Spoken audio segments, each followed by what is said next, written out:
Hey, everybody. I'm going to talk about something today that is one of my all time favorite things when it comes to dog behavior. And I think when I'm done, you're going to get pretty excited about it too. So, what is it? Um, a few things before I start. What I see when I'm looking around at dogs that are either my clients or other people's dogs that I'm just walking or hiking with. I'm seeing, and this is not just recently, but I'm seeing that dogs are misunderstood and we need to tune into them. And how do we do that? So, because dogs are masters at reading body language, there is something that dogs do using their body. An expressive type of behavior or behaviors, and they're called calming signals. So it's a universal language. Any dog is able to do it. Some are just more prone and innately more adept at speaking this language than others. But we can help them recover this language. There is a Norwegian dog trainer. Her name is Turid Ruga. So if you'd like more information, um, she has a fantastic book that she wrote many years ago. It's called On Talking Terms with Dogs. I highly recommend it. Quick read, easy. And I will say, I do approach things with a certain level of healthy skepticism, and I can't remember. She must have written this in maybe like the late 80s, early 90s. And I remember we were at a conference together and I thought, this sounds a little, you know, I don't know, different. And at the same time, it made sense to me because dogs use their body language. So I applied everything.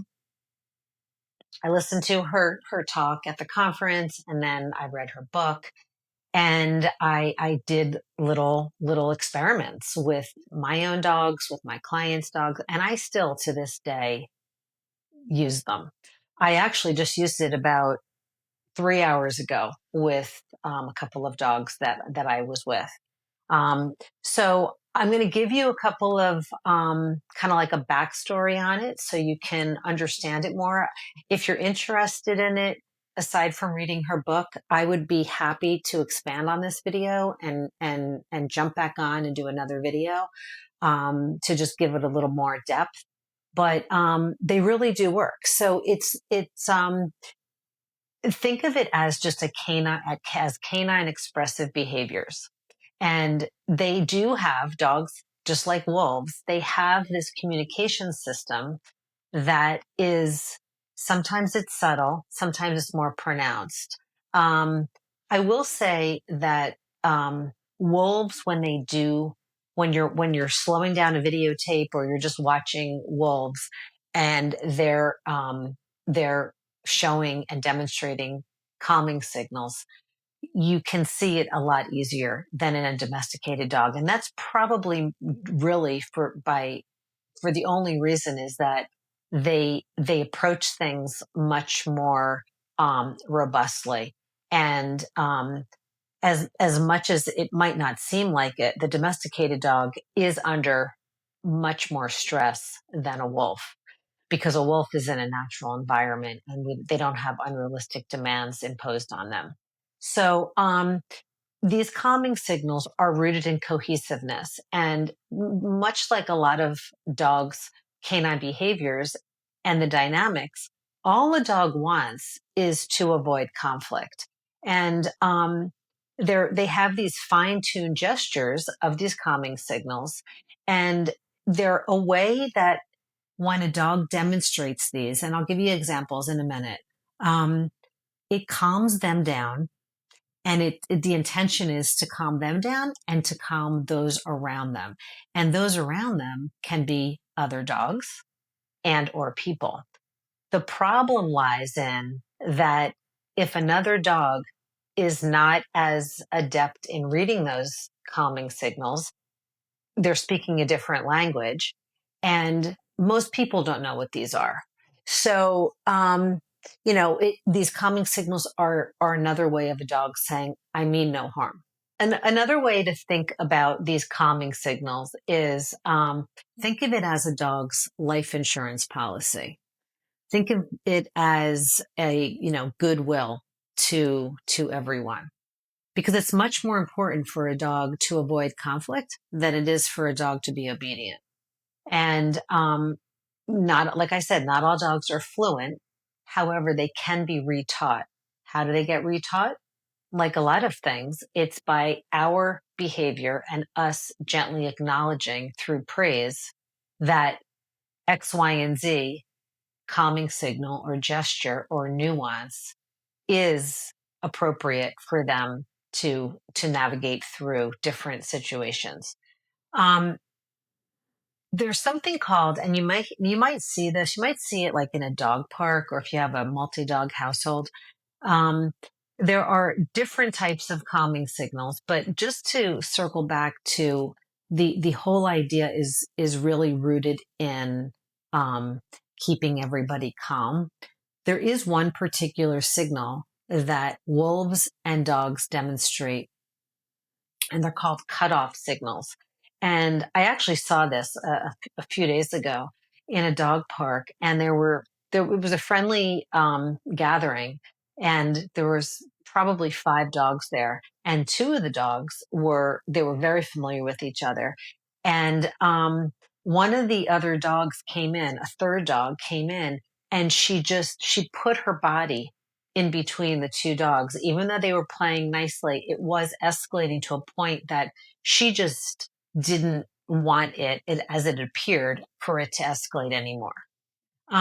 So what's cool about these calming signals is that not only is it important for us to understand what they are, but we can mimic these calming signals.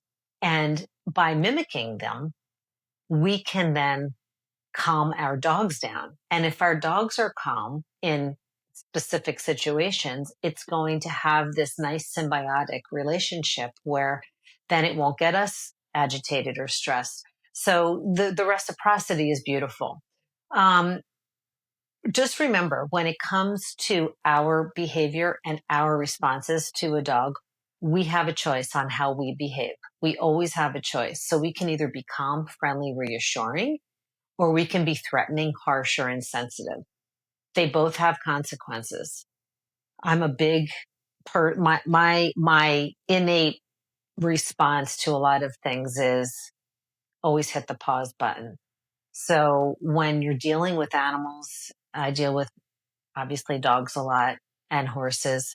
It really behooves everybody if you're hitting a pause button. So, you know, take a step back, ask yourself, how is this for my dog? Why is he or she doing this? Or why is he or she not doing this? So I'm going to give you a couple of examples. I think the most obvious one that most of us have seen, whether or not we have our own dog, is called a play bow.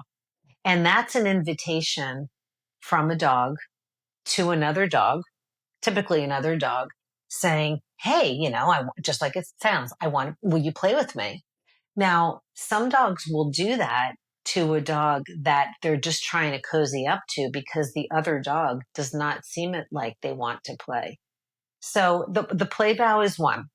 Another one is they call it, or Turid refers to it as a head turn. So again, it's very subtle, and it's just like it says, it's just turning, averting the head.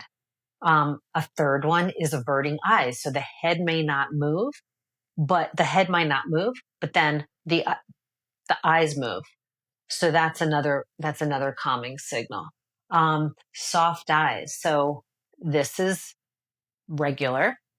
Soft eyes are, you know, they're kind of like droopy and dreamy. That's what soft eyes mean. Um, Freezing. That's one that I see people reprimanding their dogs for doing it. And it has detrimental, implications for when they do it, because the dog is freezing because they're trying to demonstrate and to show that they're not comfortable in the situation and they're trying to calm themselves down. And yet now on top of all that, someone's reprimanding them. So freezing is another one. Curving is an interesting one. If you watch dogs approach each other, unless they're extremely familiar with each other, they rarely will walk right nose to nose in a straight line to each other. There's always some type of a bend in their body.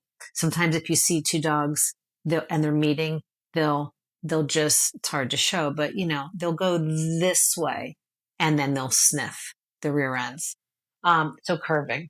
My favorite one, I will say, other than play bow, but my favorite one that I use a lot is yawning. And you would think, how is yawning a body gesture or language that's going to calm the dog down? But as we all have experienced, calming is contagious. And so this was the very first calming signal I ever tried. I tried it with a rescue dog I foster a lot of dogs, and I tried it. And I ask you to try this with your dog. It is fascinating. The more you yawn, the more it calms the dog down. So this is something that I have people do when they go to, if they go to the vet and their dog is stressed, I have them do it before they leave to go to the vet, because the stress doesn't happen, the second you get there, even if your dog might not be outwardly showing it. So demonstrate that to your dog, let them see it. You can link it with other ones. You can avert eye contact. You don't need to walk straight at them. And speaking about linking or things being stacked, where I was just giving the example of you can yawn, you can avert your eyes, you can curve. Just because your dog is yawning, it doesn't mean that they're stressed and they're trying to calm everyone down.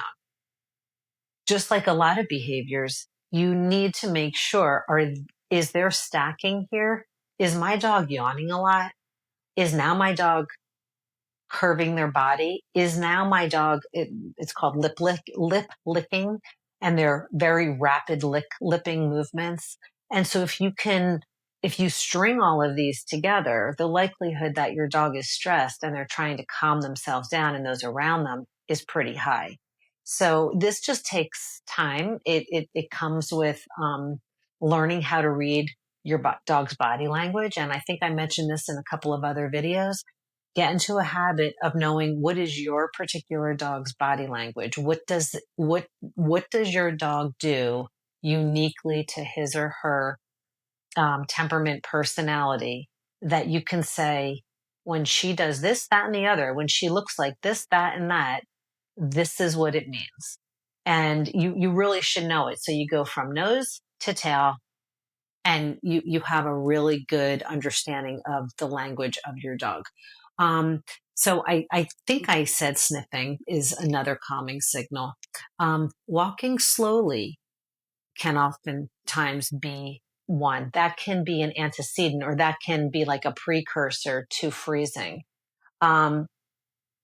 Sitting. Now, everyone's dog, sits, but it depends on the situation. So if you're walking and someone is coming with a dog that your dog might not be, or maybe you're not even sure, is this dog friendly? I'm not really sure. I can't tell yet. And your dog sits, that's a calming signal. So I think this is fun for everyone to be aware of. Really appreciate the multi-layered dimensions of a dog's language, and apply it. I would love to hear what everyone thinks about it. So until next time, unplug, unleash, and reconnect, and let your dog be your guide. Thanks for watching. If you'd like Tamara to go deeper into calming signals or cover anything else, let us know in the comments. Your questions guide what we cover next. If you are interested in applying this right away, one of the best resources is On Talking Terms with Dogs by Turid Rugas. We've dropped the link below. But before you do anything else, don't miss Blessed, A laboratory research dog. Sammy's journey from life in a lab to freedom is something everyone should see. Click on the video that's about to pop up. Every view and share helps give a voice to the dog still waiting.